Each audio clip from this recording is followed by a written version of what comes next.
Astuces pour bien aérer son intérieur. En ces temps de confinement et de télétravail, renouveler l'air est même indispensable. Pourtant, la pollution intérieure est souvent ignorée, bien qu'elle soit la cause de dizaines de milliers de morts. Que faire pour l'améliorer? La pollution intérieure est principalement issue des produits que l'on utilise pour désodoriser notre intérieur tels qu'encens, bougies ou encore huiles essentielles. Mais aussi des produits ménagers, déodorants, lacs ou vernis. Maintenant, avec le télétravail, on passe plus de 80% du temps à l'intérieur, il serait judicieux de s'y intéresser. Contrairement à ce que l'on pourrait croire, et à moins que l'on vive en centre-ville, l'air à l'intérieur est souvent plus pollué que celui du dehors. Le magazine de consommation 60 millions rappelle que l'air intérieur est 7 fois plus pollué que l'air extérieur. En moyenne, il y flotte des centaines de produits chimiques différents. La première source de pollution, est la plus dangereuse puisque, à forte dose, elle peut même être cancérigène, vient des substances volatiles et issues des produits ménagers, des bougies ou encore des matériaux de construction.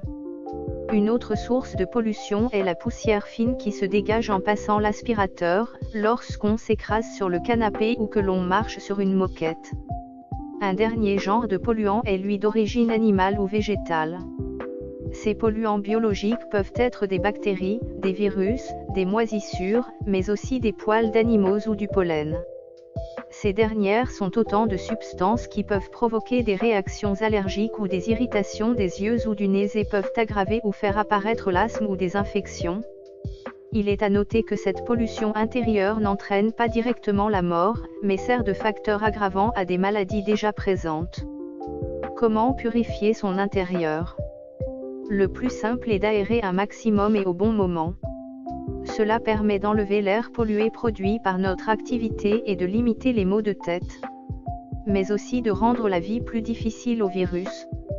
L'aération est même l'un des gestes barrières, comme se laver les mains peut l'être. Cela doit être fait tout au long de l'année. En calfeutrant tout, on a l'impression de garder la chaleur, mais il n'en est rien. En réalité, cela augmente le taux d'humidité.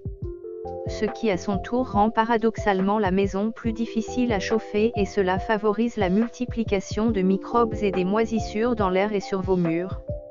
L'idéal est d'aérer en ouvrant en grand les fenêtres entre 5 et 15 minutes. Au minimum une fois par jour. On peut le faire le matin avant 10 h ou le soir après 19 h. Deux moments où l'air extérieur est moins pollué. Les purificateurs d'air sont souvent équipés par de filtres d'IREP qui captent les particules de plus de 0,3 micromètres. Leur efficacité varie de 85 à 99,99%.